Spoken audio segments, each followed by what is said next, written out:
பிரியமானவர்களே, இந்த நாளின் சங்கீத தியான நேர நிகழ்ச்சிக்கு உங்களை அன்போடு கூட அழைக்கின்றேன். ஒவ்வொரு நாளும் நாம் தியானிக்கிற சங்கீத பகுதி உங்களுக்கு நிச்சயமாகவே ஆசீர்வாதமாக இருக்கும் என்று கர்த்தருக்குள் நம்புகின்றேன். இன்றைக்கும் சங்கீதங்களின் புத்தகம் 8வது அதிகாரத்தை நாம் தியானிக்கவிருக்கின்றோம். என்னோடு கூட உங்கள் வேத புத்தகத்தை திறந்து சங்கீதம் 8ஆம் அதிகாரத்தை எடுத்துக்கொள்ளுங்கள். இந்த அதிகாரத்தின் துவக்கம் இப்படியாக துவங்குகிறது.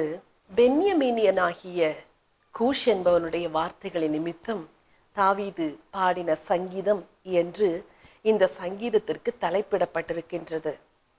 17 வசனங்கள் அடங்கிய இந்த சங்கீதத்தை நம்முடைய தியானத்திற்கு ஏற்றாற் போல 3 பகுதிகளாக நான் பிரித்து கொள்ள விரும்புகின்றேன்.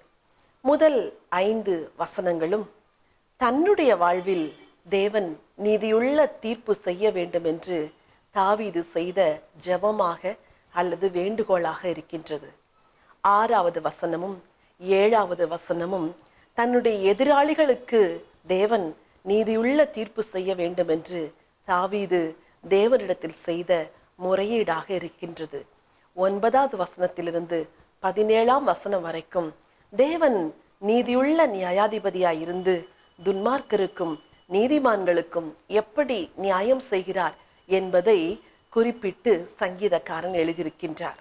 முதல் 5 வசனங்கள் தன்னுடைய வாழ்வில் தேவன் நீதி செய்ய வேண்டும் என்றும், 6வது வசனம் 7வது வசனம் தன்னை விரோதிக்கிற துன்மார்க்கருடைய வாழ்வில் தேவன் நீதி செய்ய வேண்டும் என்றும், 9வது வசனத்திலிருந்து 17வது வசனம் வரைக்கும் துன்மார்க்கருக்கும் நீதிமான்களுக்கும் தேவன் எப்படி நீதியுள்ள நியாயாதிபதியாக தீர்ப்பு செய்கிறார் என்றும் சங்கீதக்காரன் எழுதியிருக்கிறார். முடிவிலே கடைசி வசனத்தில் தீர்ப்பு செய்கிற தேவனுக்கு துதியோடு கூட இந்த சங்கீதத்தை சங்கீதக்காரன் முடிக்கின்றார்.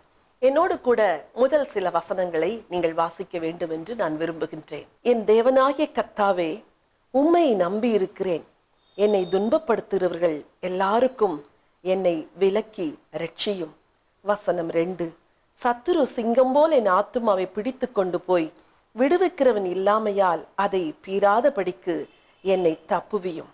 வசனம் 3, என் தேவனாகிய கர்த்தாவே, நான் இதை செய்ததும் என் கைகளில் நியாயக்கேடு இருக்கிறதும். வசனம் 4, என்னோட சமாதானமாய் இருந்தவனுக்கு நான் தீமை செய்ததும் காரணமில்லாமல் எனக்கு சத்துருவானவனை நான் கொள்ளையிட்டதும் உண்டானால்.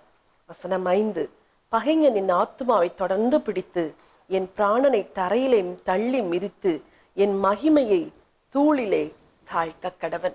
இந்த வசனங்களுக்கு பின்னணியாக ஒரு சரித்திர சம்பவம் உண்டு. தாவீது சமஸ்த இஸ்ரவேலுக்கும் ராஜாவான பிறகு அவனுக்கு எத்தனையோ எதிராளிகள் வந்தார்கள். தாவீதை நியாயமில்லாமல் பலரும் தூஷித்தார்கள்.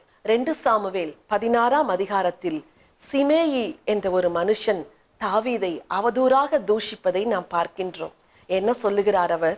இரத்த பிரியனே, நீ அகன்று போர், சவுல் வீட்டாரிடத்தில் உள்ள இரத்த பழியை தேவன் உன் கையில் கேட்பார் என்று தாவீதை அவதூறாய் நிந்தித்து தூஷிக்கிறதை நாம் பார்க்கின்றோம். ஆனால் தாவீது அப்படி ஒரு இரத்த பிரியனாய் இருந்து சவுலின் குடும்பத்தில் பழி வாங்கவில்லை. சவுலை கொல்லுவதற்கு எத்தனையோ வாய்ப்புகள் தாவீதுக்கு கிடைத்தது. ஆனால் ஒரு இடத்தில் கூட சவுலை கொல்லுவதற்கு தாவீது முயற்சி செய்யவில்லை. எல்லா இடத்திலும் கர்த்தர் அபிஷேகம் பண்ணினவர் மேல் என் கையை நான் போட மாட்டேன் என்று தாவீது உத்தமனாக தன்னை காத்து கொண்டார். ஆனால் அப்படி உத்தமனாக தன்னை காத்து கொண்ட தாவீதை சிமேயி தூஷிக்கிறார், இரத்த பிரியரான மனுஷன் என்று. என அன்பானவர்களே, உங்களை கூட இந்த உலகத்தில் நிந்தித்து தூஷிக்கிறவர்கள் பலர் உண்டு. உங்கள் வாழ்வில் நீங்கள் செய்யாத தவறுகளுக்காக உங்களை அவமதிக்கிறவர்கள் பலர் உண்டு.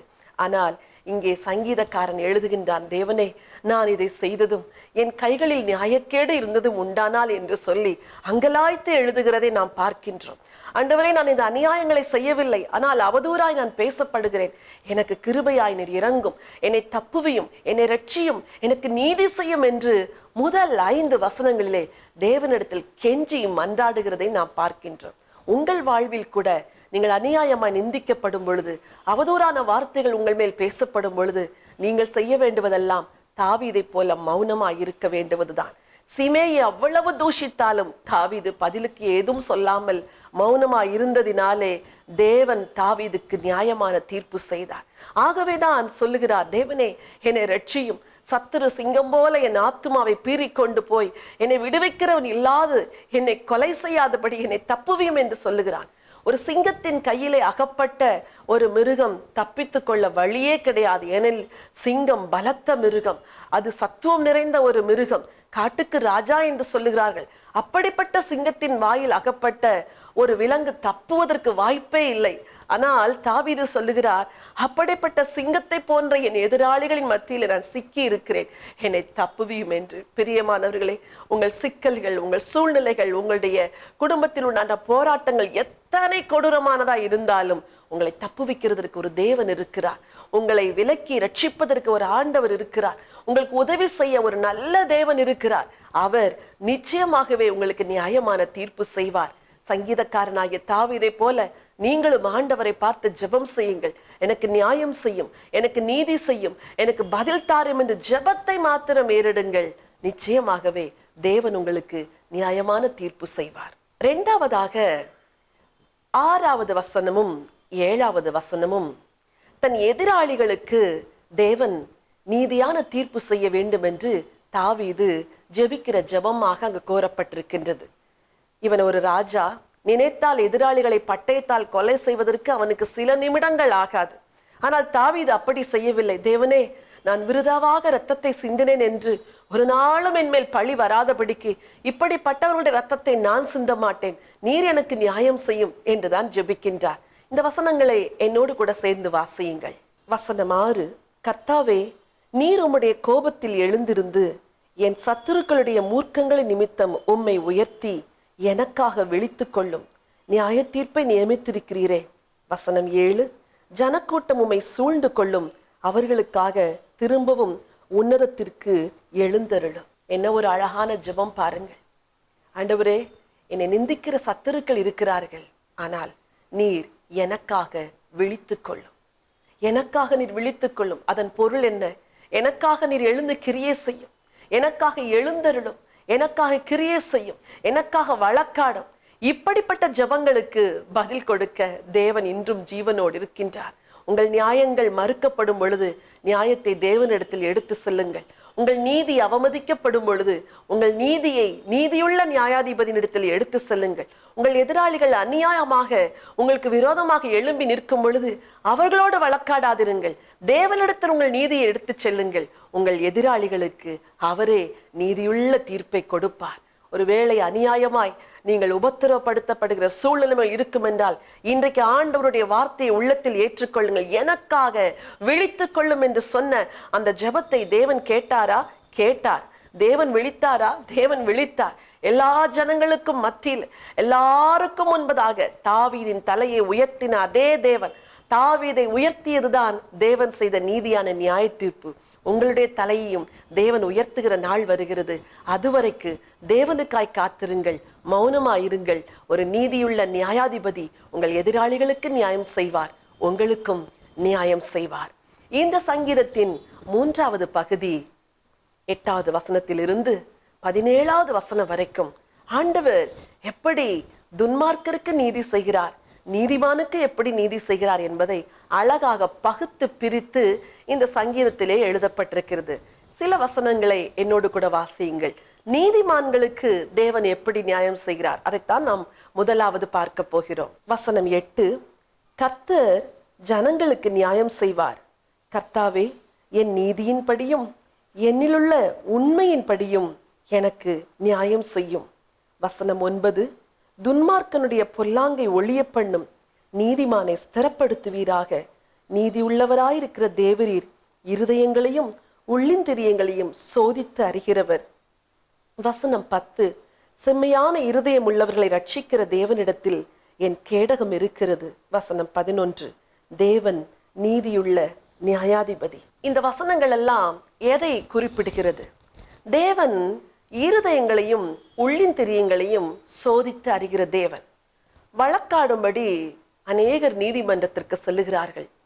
அங்கே நீதிமன்றத்திலே பொய்யான வழக்குகள் ஜோடிக்கப்படுகிறது, பொய்யான சாட்சிகள் உருவாக்கப்பட்டு வந்து நிற்கிறார்கள். சில வழக்குகளுக்குத்தான் நியாயமாய் பதில் கிடைக்கின்றது. ஆனால் சில வழக்குகளிலே கிடைக்கின்ற தீர்ப்புகளை பார்ப்பீர்கள் என்றால் அநியாயத்திற்குத்தான் நீதி கிடைக்கின்றது. இங்கே ஆண்டவருடைய வார்த்தை சொல்லுகிறது, தேவரீர் உள்ளின் திரியங்களையும் இருதயங்களையும் சோதித்து அறிகிறவர். தேவன் நீதிமானுடைய இருதயத்தை சோதிக்கிறார். வெளியே தன்னுடைய நீதியை ஒரு நீதிமானால் சொல்ல முடியாது. ஆனால் அவன் உள்ளத்தை அவர் சோதித்து பார்க்கிறார். அவன் உள்ளம் நீதி உள்ளது என்று அறிந்திருக்கிறார். அவனுடைய சிந்தைகள், அவனுடைய நினைவுகள், அவருடைய எண்ணங்கள் எல்லாம் அதில் அநியாயம் இல்லை என்பதை தேவன் அறிந்து அவருடைய இருதயத்தின் நினைவுகளின்படி தேவன் பதிலளிக்கிறாராம். ஏன் தெரியுமா? தேவன் நீதியுள்ள நியாயாதிபதி. பிரியமானவர்களே, ஆகவேதான் உங்கள் உள்ளங்களை தூய்மையாய் வைத்துக் கொள்ள நீங்கள் மிகவும் கவனமாய் இருக்க வேண்டும். எப்பேற்பட்ட நபர்கள் உங்களோடு கூட வழக்காடினாலும் கூட உங்கள் இருதயத்தில் அவர்கள் மேல் கசப்பு இல்லாதபடி, உங்கள் இருதயம் தேவனால் சோதிக்கப்படும் பொழுது, தேவன் அதை ஆராய்ந்து பார்க்கும் பொழுது அதில் எந்த ஒரு குறைவும் இல்லாதபடி உங்கள் உள்ளந்திரியங்களை நீங்கள் பத்திரமாகவும் சுத்தமாகவும் காத்துக்கொள்ள வேண்டியது அவசியம். ஏனெனில் கர்த்தர் இருதயங்களை பார்த்து, இருதயத்தின் நோக்கங்களை பார்த்து நீதி செய்கிறவர். இதே சங்கீதத்தின் பின்பகுதியிலே தேவன் துன்மார்க்கர்களுக்கு எப்படி நீதி செய்கிறார் என்றும் நாம் பார்க்கிறோம். என்னோடு கூட சில வசனங்களை நீங்கள் வாசிக்க விரும்புகின்றேன். வசனம் 11, தேவன் நீதியுள்ள நியாயாதிபதி, அவர் நாள்தோறும் பாவியின் மேல் சினம் கொள்ளுகிற தேவன். அவன் மனம் திரும்பாவிட்டால் அவர் தம்முடைய பட்டயத்தை கருக்காக்குவார். அவர் தம்முடைய வில்லை நாணேற்றி அதை ஆயத்தப்படுத்தி இருக்கிறார். 13, அவனுக்கு மரணாயுதங்களை ஆயத்தம் பண்ணினார். தம்முடைய அம்புகளை அக்கினி அம்புகள் ஆக்கினார். 14, இதோ அவன் அக்கிரமத்தை பெற கர்ப்ப வேதனைப்படுகிறான். தீவினையை கற்பந்தரித்து பொய்யை பெறுகிறான். 15, குழியை வெட்டி அதை ஆழமாக்கினான். தான் வெட்டின குழியில் தானே விழுந்தான். அவன் தீவினை அவன் சிரசின் மேல் திரும்பும், அவன் கொடுமை அவன் உச்சந்தலையின் மேல் இறங்கும். நீதிமான்களுக்கு இருதயத்தின் எண்ணத்தின்படி நியாயம் செய்கிற தேவன், துன்மார்க்கர்களுக்கோ அவர்களுடைய செய்கையின்படி நியாயம் தீர்க்கிறாராம். தான் வெட்டின குழியில் தானே விழுவான் என்று எழுதியிருக்கிறது. அவன் தீவனை அவனை தொடரும் என்று எழுதியிருக்கிறது. எப்படிப்பட்ட நீதியுள்ள தேவன் பாருங்கள். உலகத்திலே துன்மார்க்கர்கள் அக்கிரமங்களையும் அநியாயத்தையும் செய்யும் பொழுது பல வேளைகளிலே நாம் அங்கலாய்க்கிறோம். இவைகளுக்கெல்லாம் ஒரு முடிவு வராதா என்று மனம் கொதித்து போகிறோம். ஆனால் நீதி உள்ள நியாயாதிபதி என்ன செய்கிறார்? அவனுடைய செய்கைகளுக்கு தக்க பலனை அவனுக்கு கொடுக்கிறார். அது மாத்திரமல்ல, அவன் மனம் திரும்புவதற்கும் தருணம் கொடுக்கிறார். அவன் மனம் திரும்பாவிட்டால் அவனுக்கு மரணாயுதங்களை ஆயத்தப்படுத்தி இருக்கிறார் என்று பயங்கரமான நியாய தீர்ப்பை இந்த சங்கீதம் எழுதி வைத்திருக்கின்றது. என் வார்த்தையை கேட்டுக்கொண்டிருக்கிற அருமையான சகோதரனே, அருமையான சகோதரி, ஒருவேளை உங்கள் வாழ்வு ஆண்டவருக்கு பிரியமில்லாத வாழ்வா இருக்கும் என்றால் இன்றைக்கு தேவன் நீங்கள் மனம் திரும்புவதற்கு ஒரு தருணத்தை கொடுக்கின்றார். இன்றைக்கு நீங்கள் தேவனண்டை திரும்பி வந்து உங்கள் பொல்லாத வழிகளை விட்டு மனம் திரும்ப ஆண்டவர் உங்களுக்கு இன்னும் ஒரு வாய்ப்பை கொடுத்திருக்கின்றார். பலரும் உங்களுக்கு இயேசுடைய அன்பை பற்றி சொல்லி இருக்கலாம். பலரும் நீங்கள் பாவ வாழ்விலிருந்து மனம் திரும்ப வேண்டும் என்று பலமுறை உங்களை கண்டித்து எச்சரித்து உணர்த்தியிருக்கலாம். என் அன்பு சகோதரனே, உங்கள் மனைவிக்கு நீங்கள் செய்கிற துரோகத்தை அநேகர் உங்களுக்கு எச்சரித்து சொல்லியிருக்கலாம். இன்னும் நீங்கள் துரோகம் செய்து கொண்டிருப்பீர்கள் என்றால் தேவனுடைய இரக்கம் உங்களை விட்டு விலகுவதற்கு வாய்ப்பு இருக்கிறது. இன்றைக்கு தேவனுடைய அன்பு உங்களை தேடி வருகிறது. நீங்கள் வேறொன்றும் செய்ய வேண்டாம். இயேசுவினிடத்தில் வந்து, ஆண்டவரே, நான் செய்த பாவங்களை எல்லாம் எனக்கு மன்னியும், நான் மனம் திரும்புகிறேன் என்று ஒரே ஒரு முறை அவரிடத்தில் வந்து சரணாகதி அடைந்து விடுங்கள். உங்கள் பாவங்களை கிருபையாய் மன்னிப்பார். உங்கள் பாவங்களை நினையாதிருப்பார். உங்களுக்கு மீண்டும் ஒரு வாழ்வு கொடுப்பார். என் அன்பு சகோதரி, உங்களுக்கும் அதுவேதான். எல்லாவித ஆசீர்வாதங்களையும் ஆண்டவர் உங்கள் வாழ்க்கையில் கொடுத்திருக்கிறார்.